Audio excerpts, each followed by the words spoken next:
Boa noite, povo abençoado. Como você já sabe, a gente começa a live esperando o pessoal entrar.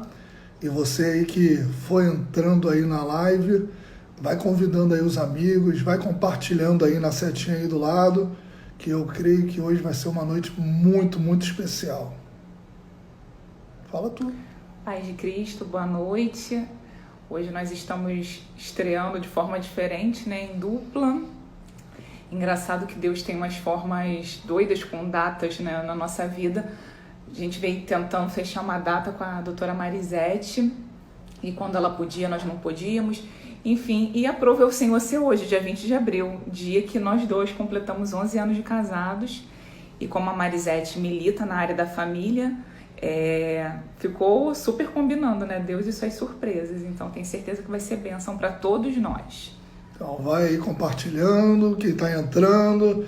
Sabe que esses primeiros minutinhos a gente faz isso para dar tempo de todo mundo. Assim que a doutora Marisete entrar aqui, nós vamos fazer o convite e vamos começar aqui uma conversa que vai ser para sacudir.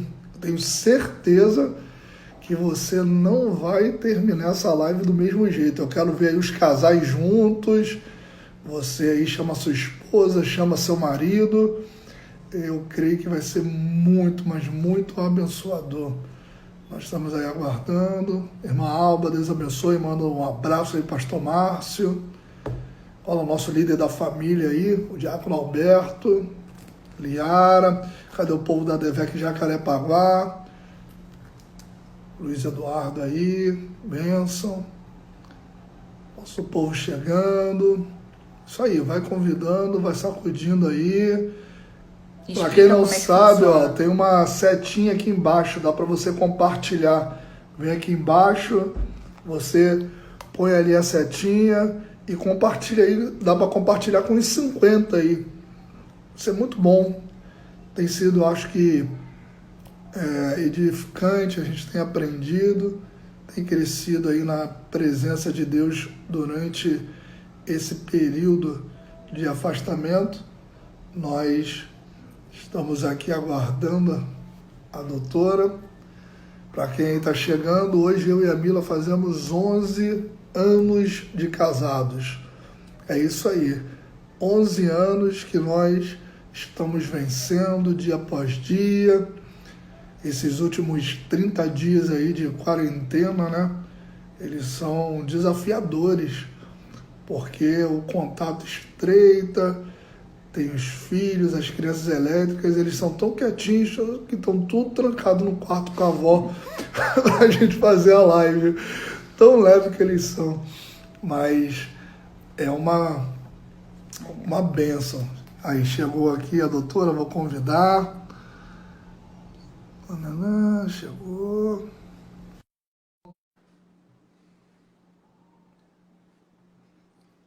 Tá conectando, galera. Olha aí, doutora Marisete. Olá! Olá, deixa eu ajeitar aqui, tô chegando aqui. Tudo bom com a senhora? Tudo bem, tudo ótimo, tudo ótimo. Olha, Deus faz umas coisas, doutora, a senhora não tem jeito. A senhora está entrelaçada na nossa vida. Entre idas, horários, dias, tinha que ser a live no nosso aniversário Melhorou de casamento, agora? senão não ia ter graça, né? Tá perfeito, o enquadramento tá bom. Tudo bem agora? Tá ótimo. Eu tava falando que tinha que ser a live hoje, né? Com eu e a Mila completando mais um ano de casado, né? Eu acho, Deus é assim, Ele marca os encontros e cabe a gente obedecer. Obedecer. Então eu acredito muito nisso, Michel e Camila. Eu gosto sempre, né, de dizer que existe tantas pessoas, tantos profissionais, tantos psicólogos, mas se Deus escolheu que algum dia a gente se conhecesse, se encontrassem, foi na agenda dele, o tempo é dele, e hoje a gente está aqui, já caminhando esse tempo. 8 anos, de 2012 para a eternidade. Com certeza, com certeza. Para quem não Então, conhece, eu vou apresentar a senhora aqui para o povo. A doutora Marisete, ela é nossa professora está nos formando em terapeutas familiares. Ela entrou na nossa vida num momento muito difícil, porque foi quando eu e a Mila descobrimos a segunda gravidez, a gente teve uma perda dos 2 primeiros bebês, e ela foi um instrumento poderoso da parte de Deus para nos abençoar, nos fortalecer.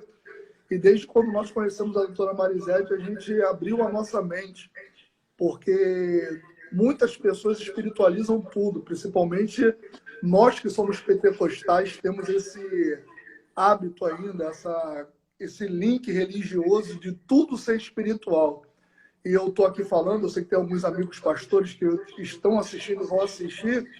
A doutora Marisete hoje me ensinou ferramentas que eu uso no meu gabinete pastoral, que eu utilizo para poder orientar casais, e ela, a partir de então, faz parte da nossa vida. Já atendeu a nossa filha, Giovana, um período que a gente tinha algumas inseguranças. E eu vou dizer para você que já está ouvindo aí, quebre esse preconceito. Porque quando você quebra uma perna, você procura o ortopedista. Sente dor no coração, você procura o cardiologista. E quando a alma dói, quem você procura? Então, a doutora Marisete é uma terapeuta que, sabe, Deus separou, eu posso falar isso. Tem coisas que Deus deu para ela, e com todo respeito aos outros psicólogos e terapeutas, ele não deu para mais ninguém. É um dom, Deus usa ela nessa área e tem forjado ela. Eu quero já agradecer a senhora, porque eu sei que quando a gente entrar no assunto, a senhora vai nos alimentar. E muito obrigado, doutora, não só pela live, mas por tudo que a senhora representa na nossa vida. Né, amor? Com certeza. Que bom. Que bom. É um prazer muito, muito grande estar aqui. Vocês sabem da minha paixão pelo tema, né? Pelo tema família. Eu coloquei isso no meu Instagram, né? Família é um lugar de cura. Achei ótimo, Camila, esse tema. E eu perguntei, você acredita? E eu acredito. Eu sou psicóloga há 25 anos. Dou aula para conselheiros e terapeutas de família há mais de 20 anos. Atendo casal, atendo família há mais de 20 anos. Porque eu acredito. Eu acredito porque família não foi uma ideia nossa, né? Família foi uma ideia de Deus. E hoje a gente está aqui para falar sobre esse tema, que eu viraria a noite falando sobre ele. Eu tenho certeza disso. Isso. E eu acho que a gente podia começar pensando assim, Michel e Camila e todos que estão nos assistindo, né? Aonde é que a família começa? A família começa no momento em que duas pessoas entendem que vão começar um projeto juntos, né? Um projeto a dois. Então, quando um jovem, uma jovem se encontram, se escolhem, e é um tema para uma outra live, né? A escolha do cônjuge, que não é uma escolha romântica, é uma escolha muito necessária à nossa história de vida. Mas fato é que dois jovens se encontram com a intenção de virar família. E o primeiro objetivo dessa fase é o momento que cada um deve se despedir da sua família para fechar a porta e negociar as diferenças. Então vamos imaginar, é como se, né, o Michel saísse da casa da família dele com uma mala na mão. Camila saísse da casa dos pais com outra mala na mão. Aí agora vocês vão se encontrar para fazer uma mala única. Já começa um desafio. Porque tudo que o Michel trouxe, tudo que o rapaz traz da casa dos pais, tudo que a moça traz, que a Camila trouxe da casa dos pais, não tem como caber numa mala única. E aí o desafio é, o que eu vou me despedir, deixar para trás para começar essa família? Então, o que das nossas famílias de origem, pai, mãe, irmãos, cada um de nós temos que deixar para trás para caber agora e fazer uma mesma mala. Esse é o primeiro objetivo, a primeira fase dessa família que começa. Ora, eu posso afirmar de que família é um lugar de cura, mas o único motivo que leva os casais a brigarem é essa negociação dessas malas. Olha que sério isso. Porque, de repente, um acha que tem que administrar o dinheiro de acordo com a família que ele veio, que ele nasceu e foi criado. O outro acha que tem que administrar o dinheiro de acordo com a família que ele foi criado. E aí começam a bater cabeça. Ao invés de negociar para virar um casal, ficam brigando para ver de acordo com que família nós vamos repetir a história. E, querendo ou não, essa família vai se movimentando. Aí vem o próximo ciclo. O próximo ciclo é a chegada dos filhos. E na hora que chegam os filhos, começam algumas exigências, né? Além de necessidade de negociar as bagagens, virar uma mala só, agora já chegam as crianças. Quando chegam as crianças, nós temos outras tarefas, outros papéis para desempenharem. E o grande papel da chegada das crianças é a definição do papel. Sabe, o papel do pai, o papel da mãe, o papel do avô, o papel da avó. Porque a criança, ela chega, ela não sabe quem é quem. Né? Para ela, qualquer um que alimentar, que dizer, que falar para ela que é a mãe, ela vai acreditar. Ela vai acreditar. Então, nós é que contamos para a criança quem é quem nessa família. Agora, imagine, Michel, se não se despediram das famílias de origem. Não demarcaram fronteiras. Agora, imagine uma família que chega às crianças com tudo embolado. Tudo embolado. E a criança não sabe quem é o pai, quem é a mãe, quem é o avô, quem é a avó, quem é a figura de cuidado. E aí começam, nessa embolação, esse é um dos grandes motivos dos sintomas nas crianças. Quando a criança fica confusa e não sabe qual é o papel de quem na família. É como se ela olhasse várias cadeiras e ela não soubesse. Peraí, aquela cadeira é a cadeira de mãe, mas quem é que está sentado nela? Muitas vezes é a avó que está sentada na cadeira da mãe. Não é a mãe. Né? Muitas vezes a criança, ela está no meio de muita gente, mas ela não pertence a ninguém. Porque não tem os papéis definidos. Vocês já passaram por isso? Vocês que têm criança pequena? Muito. Muito. Nessa questão que a senhora está falando da negociação, a comunicação acaba sendo a chave, o instrumento para poder ter sucesso. Sim. E a gente trazendo um pouquinho desse tempo, que a gente vive hoje num mundo muito corrido. O mundo globalizado, ele nos deu ferramentas, mas a comunicação na família com essas ferramentas foram ganhando distanciamento. É muita gente presa no iPhone, na internet e tudo mais. E, de repente, a gente se deparou, doutora, com esse novo tempo, está todo mundo junto dentro de casa. E todo mundo precisou se juntar, mas não sabe se comunicar. O que a senhora poderia nos ajudar para melhorar até nessa questão de gerar cura nas famílias? Porque, veja bem, Michel, se o casal não consegue negociar as bagagens que trazem, eles acabam ficando, fazendo uma resistência um ao outro. Aí o canal de comunicação bloqueia. Então, eu gosto de pensar que o canal de comunicação, desde quando a gente namora, ele vai ficar fluido ou ele vai bloquear. Então, o fato de estarem geograficamente hoje todos dentro da mesma casa, não quer dizer que a comunicação esteja aberta. Né? Porque tem muitas famílias que estão cada um no seu quarto, cada um no seu celular, cada um com o seu computador, né? com a sua ferramenta da rede social, e continua geograficamente na mesma casa, mas afetivamente distante um do outro. E eu penso que a grande dificuldade da comunicação é quando a gente acha que se eu falar vai dar briga, se eu falar vai dar uma confusão, vai criar chateação, então deixa pra lá, é melhor eu não falar. Isso é um engano. Porque o pote vai enchendo. Uhum.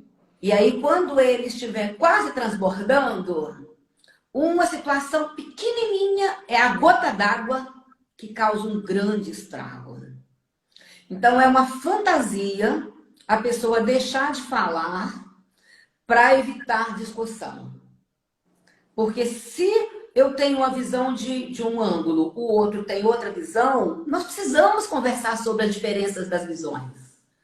Não é que o outro está errado, ele vê diferente de mim. Não é que eu estou certo, eu vejo de uma outra forma. Influenciado pela história da família com que eu vim, com certeza.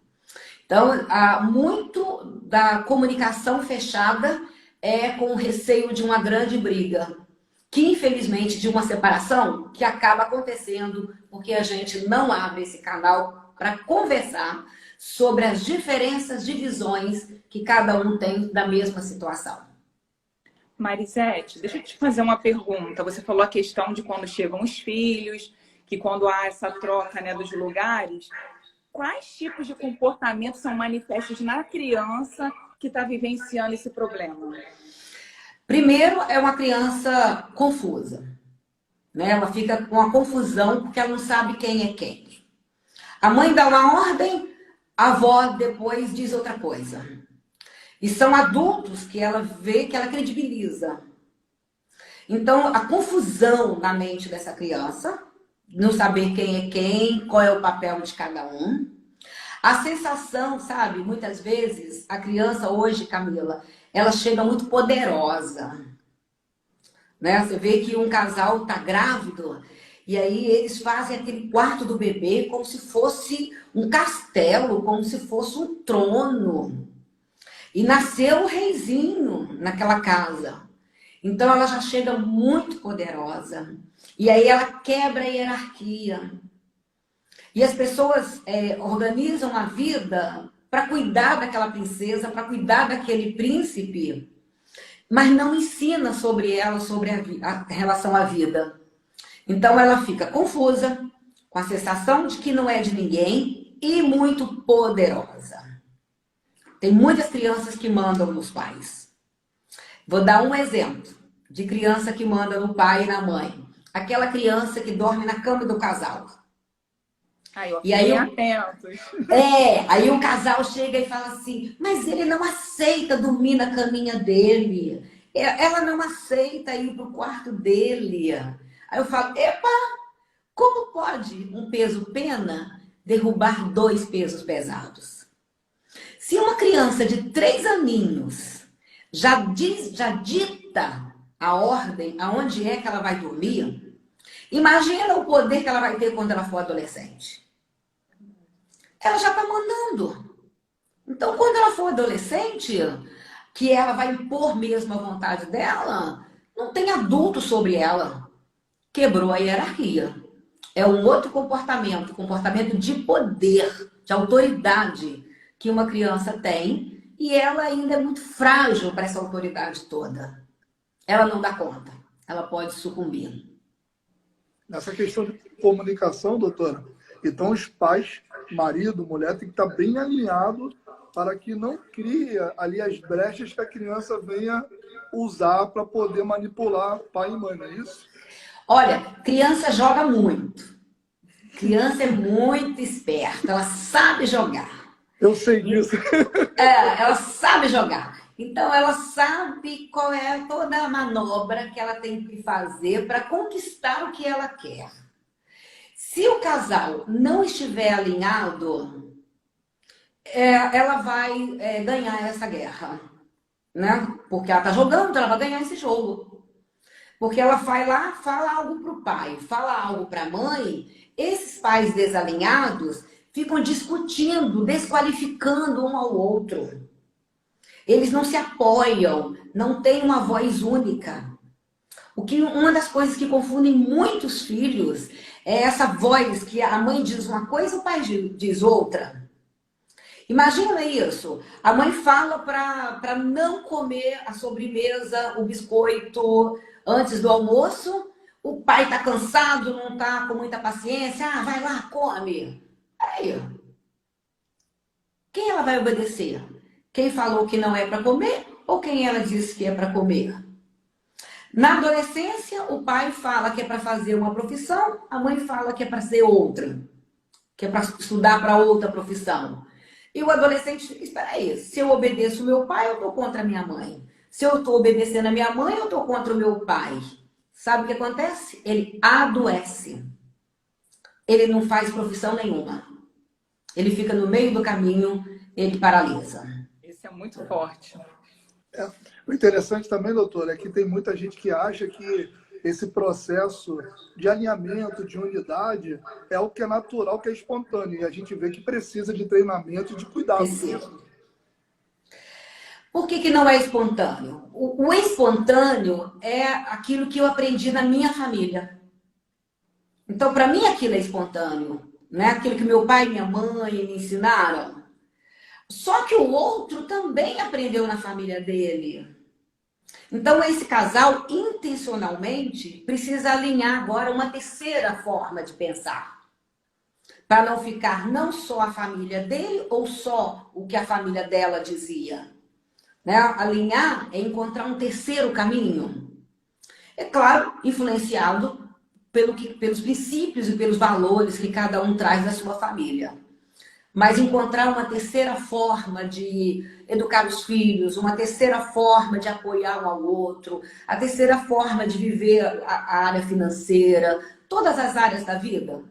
Isso para mim, é um alinhamento, né, saudável, em que cada um pega as visões que cada um traz da sua família e faz a terceira mala, faz a terceira visão.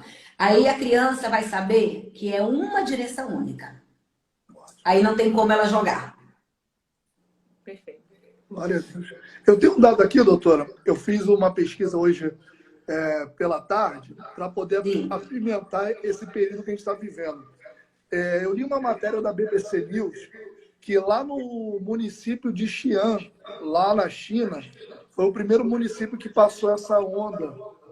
E depois que passou a onda do coronavírus, o número de divórcios nesse município bateu recorde, a ponto de chegar a 14 divórcios por dia. E eu também vi uma outra onda de aumento na violência doméstica desde quando foi anunciada essa, entre aspas, quarentena, né? Esse período de isolamento. Sim. E isso se dá pela fuga ou pela falta de comunicação? O que a senhora evidencia que isso é um sintoma, né? Sim, porque veja bem, Michel, eu posso afirmar que eram problemas que já existiam e que não foram tratados. Eram casamentos, já eram doentes antes da pandemia e que não foram tratados. E aí veio o estresse da pandemia, foi a gota d'água que derramou, sabe, de um problema que já existia. Todas as pessoas, todas as pessoas que eu tenho atendido hoje são problemas que já existiam antes. Não foram, sabe, problemas que o desequilíbrio, a desarrumação da crise atual causou. Não foram. Então eram famílias em crise, casamento doentes, mágoas, principalmente mágoas, culpas que já existiam antes. E aí a crise só fez emergir. Porque imagina, um casal em que há uma mágoa, um ressentimento. Agora obrigado a ficar no isolamento, na quarentena, né? Geograficamente na mesma casa. Qualquer situação vai ser a gota d'água. Então, esse número de divórcios, eles apenas, para mim, na minha visão, expressaram casamentos que já eram doentes, que já eram em crise. E que, infelizmente, a gente está trabalhando aqui para que a gente trate as famílias sem precisar esperar a gota d'água. Né? Trata os casamentos sem esperar a gota d'água e fazer um grande estrago. Porque um marido doente, uma esposa doente, dois doentes, um infecta o outro. Né? Um pai ferido pela vida, uma mãe ferida, duas feridas, o que acontece? Vão infectar um ao outro. E aí acontece tudo isso que a gente está lendo mesmo nessas pesquisas, que a gente pode prevenir em se tratar. Vamos aprender com eles, né? Vamos esperar a pandemia acabar. Vamos tratar nossas famílias hoje. Uma coisa que eu tenho pela experiência ministerial, que é pouca ainda, mas a gente acaba lidando com muitos conflitos de família, é que há uma dificuldade de o casal, a família, buscar ajuda logo quando o problema ele se apresenta. Há uma tendência natural de a gente tentar empurrar o problema até chegar um gatilho, essa gota d'água, não é isso, doutora? Isso. E aí, assim, quando tem uma doença, a maior causa, né? Vamos pensar assim, o esteio da família é o casal. Então, um casal doente, ele vai minar essa família. Ele vai minar essa família. Então, de alguma forma, pensa o seguinte, um casamento, se ele é o esteio, se ele não estiver firme, ele vai deixar essa família vulnerável. Há uma teoria que eu concordo, muito séria, que 99,9% das crianças e dos adolescentes com sintomas, eles servem para segurar o casamento dos pais. Porque nós adultos vamos empurrando com a barriga. Aí quem adoece? A criança. Porque a criança é mais frágil, mais vulnerável. A anteninha dela é mais ligada. Então as crianças, elas percebem que tem problemas no mundo dos adultos. E aí elas se oferecem para ser o problema. Para esses adultos olharem para ela, cuidarem delas e não falar do real problema que é a crise no casamento. Infelizmente. Então tem muitos adolescentes, usuários de drogas, com dificuldade de escolher profissões, com dificuldade nos relacionamentos, muitos jovens que não conseguem ir para a vida e fazer a vida, porque eles estão segurando o casamento dos pais, que estão empurrando com a barriga há muitos e muitos anos. Infelizmente, né? Alguém vai adoecer. Há uma estatística, Michel, que é bem forte. Dizem que um parceiro, principalmente, né, acontece mais com as mulheres. Mulher, a esposa, doente, de janeiro a janeiro, a grande hipótese é de que tem crise nesse casamento. Viu? Porque a gente somatiza. Ninguém deprime à toa, ninguém bebe à toa, ninguém se afunda no trabalho à toa. Sabe? São escapes, principalmente de casamentos em crise. Ninguém engorda à toa, ou ninguém emagrece à toa, ninguém constrói um câncer, um tumor. Quanto de tumor nós temos por questões de família e de casamento que foram empurrando com a barriga? E aí um deles, ou os dois, adoecem, ou um dos filhos adoecem para denunciar essa crise que está sendo empurrada com a barriga. Marisete, teve uma pessoa que perguntou aí como identificar que a criança precisa de ajuda profissional. Sim, nós temos que pensar assim, para cada idade, espera-se um tipo de comportamento, né? Então, um bebê, a gente espera um comportamento dele, uma criança de 2 aninhos, de 5. A criança de 5 anos é o período da alfabetização, da interação com os colegas. O adolescente, espera-se, né, que ele tenha comportamento de adolescente. Então, eu olho para uma criança e eu observo o jeitinho dela ser, a forma dela se comportar, combina com a faixa etária, com a idade cronológica que ela tem? Se ela estiver sendo um mini adulto, porque às vezes a pessoa fala assim, ai, meu filho parece maduro demais para a idade. Olha, isso não é legal. Isso não é legal. Porque a criança não é nem para ser um mini adulto, nem para ser um bebê. Mas se ela tem 7 anos e funciona como um bebê, ela está tão doente como aquele que parece que é maduro demais. Então a criança precisa de ajuda quando ela não está tendo comportamentos correspondentes à faixa etária dela. Aí é hora de procurar ajuda. Aí é hora que ela está já sofrendo. A palavra de Deus vai dizer, né? Tudo tem um tempo determinado. Então, desajustou o tempo, tem um sintoma ali que precisa ser investigado. Que precisa ser investigado. Exatamente isso. Exatamente. Por exemplo, eu estava olhando hoje, né, pensando nesse momento, e eu gosto muito, e estava lendo a parábola do filho pródigo, em Lucas 15. E aí, porque ali fala de uma família, né? Fala do pai, o filho mais velho e o filho mais novo. Ali me mostra 3, e com essa parábola eu aprendi sobre os vínculos afetivos, sobre os vínculos entre as pessoas da família. Porque o vínculo entre as pessoas da família é que vai fortalecer cada um a passar pela diversidade que estamos passando hoje. E eu fiquei pensando assim, Michel, Camila e todos vocês que estão aí conosco. Imagine o filho mais velho se estivesse passando por essa pandemia que estamos vivendo hoje. Tendo que ficar em quarentena com a família. E aí ele ia querer fazer isolamento social? Não. Não. Ele ia dizer assim, me dá aí a parte que me cabe, né, da grana, do que eu tenho direito, porque eu quero viver com meus amigos. Então, eu imagino que deveria ser um adolescente que adora estar com os amigos, mas ele olha para a família de uma maneira, o vínculo dele é um vínculo utilitário. Ele não pensou qual é o sentimento que esse pai deve ficar quando eu falar que quero a parte da minha herança.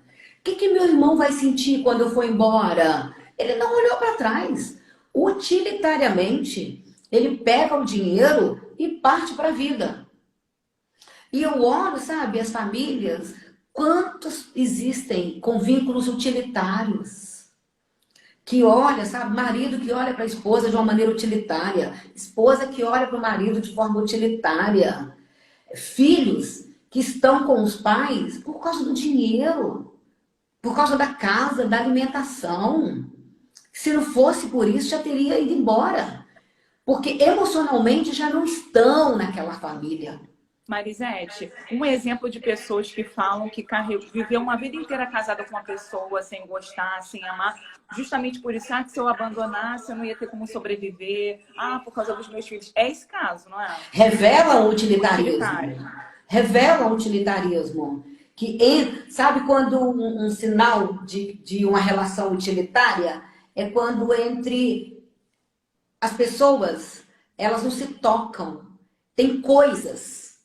Então é aquele avô que só dá presente, aquele pai que só dá dinheiro. Então ele não sente o calor do filho. Porque ele trabalha, e aí ele vem dar um presente. O filho toca na ponta do presente, ele toca na outra ponta, mas eles não se tocam. Forte. Muito.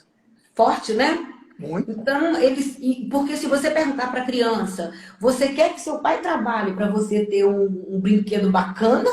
Ou você quer brincar com o teu pai? Ele vai querer tocar esse pai, ele vai querer brincar com esse pai. Mas muitos, como o filho mais novo, ele tem um vínculo utilitário. Só que eu quero falar também do filho caçula, mais velho. Porque o filho mais velho, o que a Bíblia diz? A Bíblia fala que quando o mais novo cai em si, e aí ele diz assim, opa, eu tô doente, eu tô na pior. E qual é o lugar de cura? Família. Vou buscar a minha cura. Vou buscar a cura lá na família. Ele volta para a família. Por isso eu acredito na família é um lugar de cura. E aí o mais velho fica feliz? Não. Né? A Bíblia diz que o mais velho fica danado. E ele chega para o pai e ele vai reclamar. Espera aí. Eu trabalhei a vida inteira e você não me reconheceu. E agora esse teu filho, que não é meu irmão, não tem vínculo, esse teu filho volta e você recebe com festa, dando presente, dando anel e abraçando. O filho mais velho, para mim, ele tem um vínculo de conveniência. Sabe aquela pessoa que é casada com o outro pelo status? Não é casada com o outro por um projeto de vida a dois. É pelo status de ser casado. E eu não quero ser uma pessoa carregando o estigma de uma separação, mas também não investe no vínculo afetivo. Aquele filho que está com os pais por conveniência. Então, nem utilitarismo, nem conveniência. Mas aí vem o pai. E o pai faz o quê? Ele aceita o filho utilitário, ele aceita o filho que tem vínculo de conveniência, porque ele tem um vínculo afetivo. Qual é o vínculo que cura? O vínculo do amor. Amém. O vínculo do amor. Então, a família que cura é essa família que propaga o amor. O vínculo utilitário não pode faltar dinheiro. Agora, o vínculo do amor, a gente tendo dinheiro, a gente não tendo, mas a gente está junto. A gente estando com saúde ou adoecido, mas eu tenho com quem contar. Podendo participar trabalhando, ou às vezes com alguma limitação, mas eu estou junto. Isso é o vínculo afetivo. Eu aprendi esses 3 tipos de vínculos com esses 3 membros da família. E eu acredito nessa cura, que é a cura do amor. Amém. Glória a Deus. É interessante que a gente vai vendo aqui os comentários e a gente vê o quanto é bom tratar do tema e quanto a sociedade foge da cura, né, doutora? Sim. Então, Sim. o que eu percebi? Que esse tempo que Deus permitiu a gente viver, ele tem que servir para a gente, pelo menos, sacudir um pouco as estruturas, mudar algumas atitudes, pensamentos. E aí, como a senhora tocou agora no vínculo do amor, que é o que realmente mantém uma família, o que nos mantém de pé na nossa vida espiritual, o amor de Deus para conosco, e na nossa vida familiar, o amor para com o outro, o que a senhora teria para dizer para pessoas que fugiam da sua família em meio às atividades do trabalho, em meio aos compromissos da vida e até em meio à religiosidade, porque a gente aqui não está para botar panos quentes e nada. Muita gente que vive uma vida religiosa, mas a casa destruída, a casa deixada de lado, não é prioridade. O que a senhora teria para começar a se instruir nesse tempo que o sinal vermelho ligou e a pessoa está vendo que a coisa está mal e ela não tinha essa percepção? Sim. Eu imagino, Michel, que quem está parando esse tempo para conversar com a gente aqui é porque também valoriza a família. Se não valorizasse, estaria vendo outras lives, né? Porque tem um cardápio enorme aí de todos os temas. Mas quem está aqui é porque valoriza a família. Se você valoriza a família, nós vamos começar da premissa que eu preciso me tratar. Sabe? Autorresponsabilidade. Porque se eu me trato, eu não vou infectar, eu não vou contaminar aquele que caminha comigo. Se eu me trato, eu vou ser uma esposa melhor, eu vou ser uma mãe mais tranquila, com mais paciência, vou ser uma profissional mais proativa, mais assertiva. Então, tudo começa em aceitar que eu preciso me tratar. Muitas pessoas têm resistência, acham que o outro aqui é o problema. Não, mas eu não posso tratar o outro. Então, o primeiro ponto é esse, aceitar que eu preciso me tratar. E aonde é que a gente se trata? Na família que a gente nasceu. Na família que a gente nasceu. Presta atenção nisso, gente. Porque é de lá que eu trago, sabe? Toda a lente de ver o mundo. É com meu pai que eu aprendi como é ser pai e o que eu não quero ser como pai. É com a minha mãe. A minha mãe é a referência de mulher para mim, de esposa, de mãe. Se eu tenho mágoa dessa mãe, Eu venho para a vida carregado. Eu venho pesado. Então a minha ferida vai contaminar os outros relacionamentos. Então, aceitar que eu preciso me tratar e aonde a âncora está enganchada, que é a família onde eu nasci. Então, se cada pessoa olhar para trás na sua própria história, ela vai conhecer e desenganchar muitas questões. Por exemplo, se eu acho que eu fui rejeitado pelos meus pais, então eu posso sobrecarregar os meus filhos com medo deles irem embora. Então eu já estou contaminando essas vidas, dificultando com que eles se emancipem, sejam autônomos, sejam responsáveis na vida, porque eu quero grudá-los. Tem muita gente que está apavorado com o Covid, com a doença. Porque medo da morte, medo da separação. Porque viveu esse tema, separação lá na família. Então ele vem muito carregado, vem com muito temor. E aí a mente, ou mágoa, ou culpa, faz com que a situação hoje se amplie e fique muito maior. Você quer que eu fale da tarefa agora ou depois, Camila? Porque tem uma tarefa. A senhora fica à vontade. A gente tem mais 15 minutinhos. Então, por quê? Pensando nisso, né, eu pensei assim, bom, já que a gente já levantou a importância de curar a família, de credibilizar, a gente já viu tantos sintomas que a família doente, né, acaba ocasionando, a gente já viu que a cura está primeiro eu reconhecer, porque eu sou um membro dessa família, se eu me trato, a minha família vai ser melhor, é o que eu posso fazer em amor, em amor. Curar o vínculo utilitário, curar o vínculo de conveniência, porque esse vínculo utilitário foi construído lá da história que eu venho, ou de conveniência. E aí eu posso, então, me libertar para ter um relacionamento saudável hoje. Aí eu pensei assim, bem, talvez porque... Doutora, deixa eu só explicar para o pessoal, para quem não sabe, a doutora ela é muito prática. Então, quando a gente está fazendo a terapia e está aprendendo, a gente sempre recebe uma tarefa para cuidar de nós, para tratar conosco.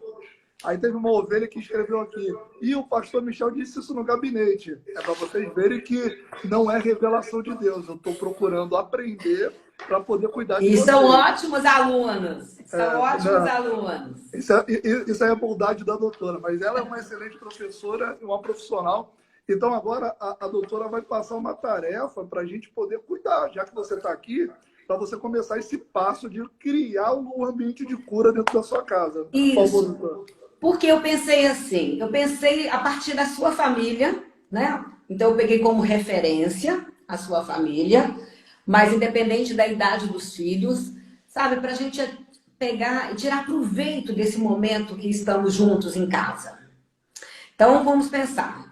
Olha, o pai vai pegar uma folha branca, uma folha de ofício branca, uma folha, a mãe uma outra folha branca e os filhos uma outra folha branca. Então eu vou precisar de quantas folhas? 4. 3. Não, 3. Os filhos são juntos. Se tiver um filho, uma folha. Se tiver 2 filhos, uma folha. Se tiver 5 filhos, uma folha. Então são 3 folhas, ótimo. 3 folhas, tá? Cada um vai pegar uma caneta de uma cor. Então imagina que o pai vai escolher uma cor, a mãe vai escolher outra cor, os filhos vão escolher outra cor. E cada um, sem olhar um do outro, vai desenhar uma árvore. Uma árvore. Sabe aquele desenho de criança? Então eu imaginei, olha, eu fiz essa daqui. Então imagina que o pai fez uma árvore, a mãe fez outra árvore, as crianças fizeram outra árvore. O pai vai pegar a árvore dele e vai escrever, olhar a família que nasceu. Então o adulto vai pegar, vamos imaginar que seja uma família, uma mãe e os filhos. Então vamos ter 2 folhas. Uma folha para a mãe, outra folha para os filhos. Um pai e os filhos vão ter 2 folhas, uma para o pai e outra para os filhos. Porque tem família que são assim, tá? Então o pai vai pegar a árvore dele e vai escrever quem na família dele ele acha que foi raiz. Raiz serve para quê? Para nutrir a família e para sustentar. Uma família sem raiz, ela é vulnerável. Uma árvore sem raiz é vulnerável. O vento bate e leva. Quem é que nutria? Que gerações ele acha que foram referências para a família dele? Outra, ele vai colocar quem ele acha que foi o caule. Porque o caule, o tronco, ele dá a direção. Se é para a direita, se é para a esquerda, se é para cima, se é menor. Então, é aquela pessoa que orienta a família, que dirige a família, que dá diretrizes para a família. Quem eram os galhos, as folhas, as flores e os frutos? Então, imagine, Michel, o pai faz a dele e escreve, a mãe faz a dela, quem eram as raízes, quem representava o tronco, quem representava galhos, folhas, frutos, flores. As crianças, os filhos, em qualquer idade que tiver, criança, jovens, adolescentes, todos os filhos podem fazer. Deixa eu ver aqui. Também a mesma coisa. Vão colocar. Só que os filhos vão falar da família do presente. Então imagine a Giovana e o Michelzinho fazendo. Eles vão colocar quem eles acham que representam a raiz, que nutrem. Quem eles acham que dão as regras, as diretrizes, a orientação. E que lugar eles são, é importante eles colocarem. E aí depois, quando as 3 árvores estiverem prontas, aí vocês vão conversar. O pai vai contar a história dele. Olha que lindo. Imagine você contando para os seus filhos. Quem foi raiz para você? Quem te orientou para a vida? Ou se faltou? Porque é importante a gente reconhecer quando também teve falta. E se teve falta, qual foi a estratégia que você teve na vida para sobreviver, para dar conta da vida? A mãe vai contar a dela da mesma forma. Quem foi raiz na vida dela? Quem foi caule? Quem foi tronco? Quem foi... E ela foi o que na família dela? E depois você vai ouvir os seus filhos. Porque a gente está falando de abrir a comunicação. Então, dá a oportunidade de ouvir o que os seus filhos, como eles estão vendo a família hoje.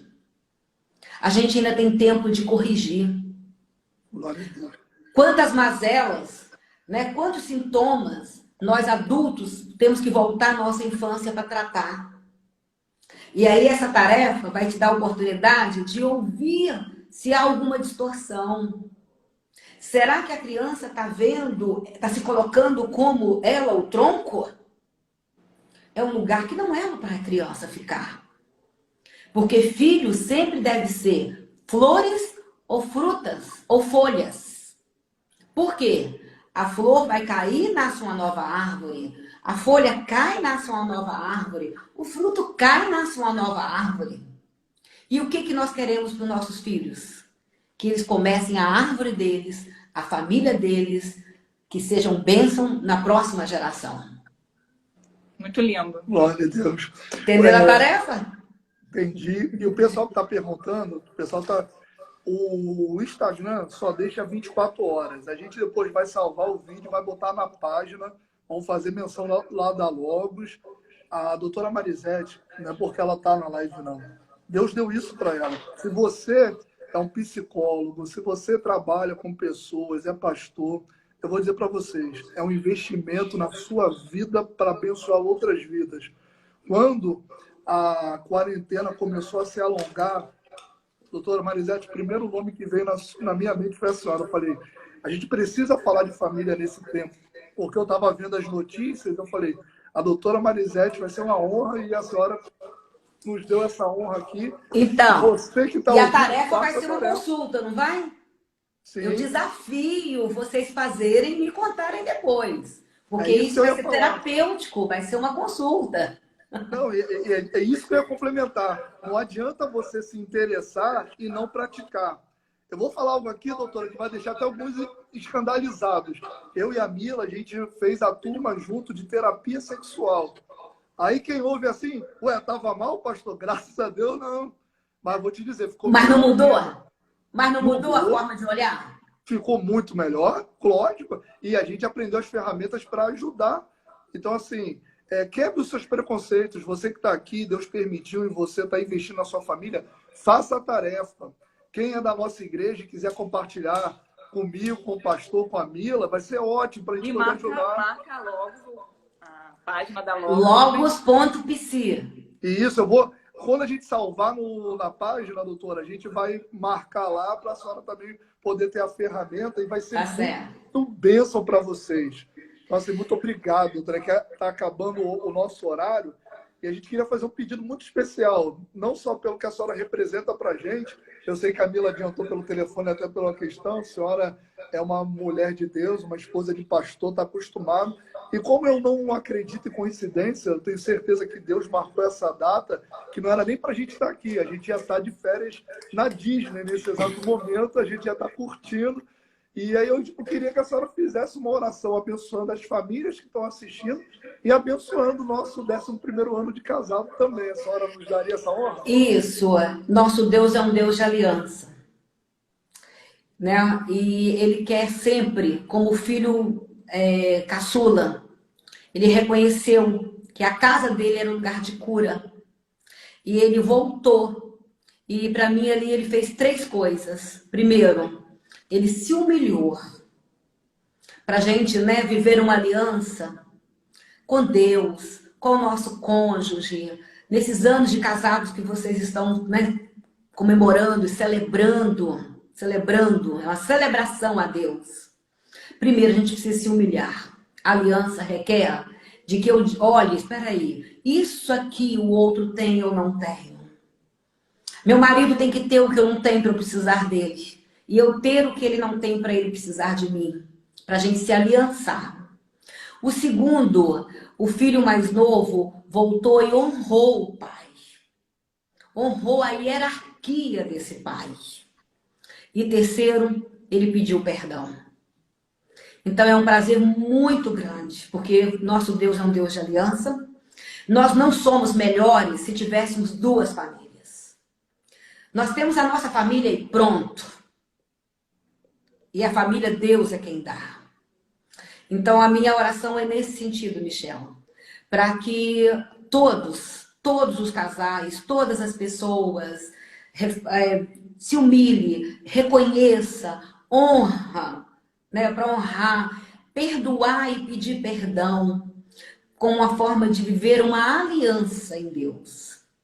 E o casamento é isso. Ele é uma aliança. Vocês estão aliançados. Né? São 2 diferentes, não olhando um para o outro, que se olhar a gente desiste, não é? Mas olhando para uma só direção. Então eu imagino que Deus tem dado a você e a Camila um objetivo, uma direção em que vocês 2 estão somando as diferenças, somando a bagagem que cada um traz da sua alma, nessa aliança fazer essa terceira árvore. Então vamos orar. E vamos agradecer o que Deus tem nos permitido viver nessa noite. Senhor, nesse momento, nós te pedimos que o Senhor possa estar abençoando cada família, cada pessoa que está nos ouvindo nesse momento. Que em cada casa se torne um lar. Que cada lar possa, Pai querido, se curar através do amor. Que o Senhor, que é um Deus da aliança, possa estar renovando esses relacionamentos. Que o Senhor possa estar dando oportunidade de reconciliação e cura. Reconciliação e perdão para que venha a cura. E agradecemos pelo encontro do Michel e da Camila. Por esses anos, por hoje, dia 20 de abril, o Senhor está podendo receber com graça e gratidão dos corações deles. E nós que estamos aqui celebrando, Senhor, a bênção que eles são como casal. Que essa união possa ser uma inspiração para tantos. Que os dois, vindo de árvores tão diferentes, possam ser luz para a vida dos filhos. Para essa terceira árvore também ser uma bênção em muitas e muitas gerações. Obrigada por eles terem se encontrado. Obrigado pelo amor, pelo vínculo afetivo que o Senhor fez unir entre esses dois. E que o amor pelo ministério, o amor pelo teu reino, o amor pela tua igreja, seja a grande aliança entre eles. E que eu te peço em nome de Jesus. Amém e amém. Amém. Vai rolar beijinho. Isso! Tem que ter beijinho. Tem que ter, com certeza. E todos nós estamos aqui de testemunhas. Michel, que o coração dos pais se quebrante aos filhos. Que o coração dos filhos se quebrante aos pais nesse tempo. Amém. Não é à toa que Deus nos trouxe para as nossas casas. Amém. Porque a cura está lá. Família, Deus é quem dá. Se ela deu a família para cada um de nós, louvado seja o Senhor. Amém. Com tudo que nós tivemos de bom e com tudo que não foi bom. Mas é de lá que nós viramos a pessoa que somos hoje. E fica esse desafio, né? Que esses corações sejam quebrantados e que a gente possa ouvir muitos testemunhos de cura nos relacionamentos familiares a partir dessa quarentena. Obrigado pelo convite. Eu vou divulgar um workshop sobre luto, que eu já estou preparando. Eu queria também que a senhora dissesse que quem quiser ser aluno da senhora para se tornar um terapeuta sistêmico, a senhora também pode formar aí também. Sim, siga Logos, L-O-G-O-S, né? .psi. Logos.psia. E lá vão ter todas as informações de, sabe, o amor que temos as pessoas, né? De ver um mundo melhor. E Deus está nos dando essa ferramenta que é a sistêmica familiar para ajudar muitas e muitas pessoas. Eu acabei de falar sobre, muitas pessoas estão me perguntando, não vai dar algo online? Então, aquele workshop que acho que a Camila já fez, né? Que é ao vivo, de luto. Perdas, luto e rituais de intervenções no momento da dor. Eu estou preparando para apresentá-lo online. Então, acho que vai ser bacana. Hoje, no curso de especialização, a gente já tem a modalidade online, presencial, quando a pandemia terminar, né? A quarentena terminar. E também já online. Então, a gente já tem alunos de fora do Brasil, inclusive, fazendo cursos conosco e fazendo o curso de especialização. Amém. Então, muito obrigada, que Deus abençoe muito, porque Deus tem planos de paz. Amém. Né? Planos para nos ver prosperar. Amém. E não de infelicidade. E nós acreditamos nisso. Uma hora é muito pouco, né? Sim, sim. Tá faltando 1 minuto. Essas informações eu vou botar na legenda depois, só para a gente terminar rindo. A gente perguntou para a Giovana o que ela queria fazer depois que passasse o coronavírus. Ela falou, a primeira coisa que eu quero é ir para a praia, pai. Aí quando ela descobriu que a gente ia fazer a live com a senhora, ela falou, e a segunda eu quero visitar a tia Marisete. Ai, que bom, que bom. Um beijão, um beijão. Deus abençoe. Obrigado. Isso é vínculo afetivo. Ela é muito afetiva. Não, mas vocês investiram, vocês trabalharam, espera aí, a estrutura emocional. Não adianta pagar colégios caros, não adianta dar, né, um carro bacana, se não tratar a estrutura emocional. A grande diferença das pessoas hoje é a inteligência emocional. E vocês levaram credibilizando. E realmente ela fez um vínculo muito bacana. Eu amo. Deus abençoe Um beijo a senhora. Obrigado, que a live vai cair mesmo. Falta 20 segundos. Obrigado, até a próxima. Quem sabe a gente ainda não faz mais uma. Vamos, estamos juntos. Estamos juntos. Tchau, tchau. Beijo.